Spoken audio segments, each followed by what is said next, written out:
तर विधानसभा निवडणुका तोंडावरती आहे त्या पार्श्वभूमीवर शिक्षकांसाठी एक महत्त्वाची बातमी आहे। शिक्षकांवर निवडणूक काळात कामाचा भार हा वाढणार आहे।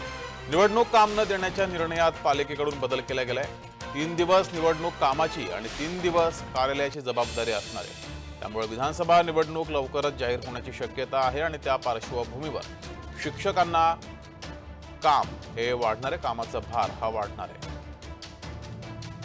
महानगरपालिकेच्या शाळांतील तब्बल 2000 शिक्षक या कामासाठी बाहेर पाठवले जातील। निवडणुकीच्या कामातून शिक्षकांना वगळण्याचा निर्णय पालिका प्रशासनाने जुलै महिन्यात घेतला होता। मात्र आता पालिका प्रशासनाने आपल्या निर्णयात बदल करत तब्बल 2000 शिक्षकांना निवडणूक कर्तव्यावर पाठवण्याचे आदेश काढले। त्यामुळे शिक्षकांवर आता निवडणूक कामाचा भार हा असणार आहे।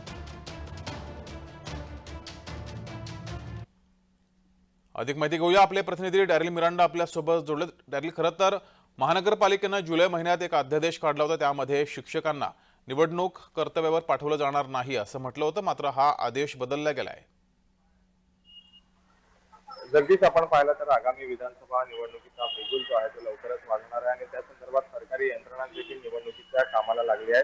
विधानसभा निवडणुकीसाठी मुंबई महानगरपालिकेच्या शाळांतील तब्बल 2000 शिक्षक पाठवण्यात येणार आहेत। निवडणुकीच्या कामातून शिक्षकांना वगळण्याचा निर्णय महापालिका प्रशासनाने जुलै महिन्यात घेतला होता। मात्र आता महापालिका प्रशासनाने आपल्या निर्णयात बदल करत तब्बल 2000 शिक्षकांना निवडणूक कर्तव्यावर पाठवण्याचे आदेश काढले आहेत आणि या आदेशामुळे आता शिक्षकांनी नाराजी जी, दर्शवली असून विद्यार्थ्यांचे शैक्षणिक नुकसान देखील होण्याची भीती व्यक्त केली जात आहे। डॅरिल, धन्यवाद दिलेल्या माहितीबद्दल।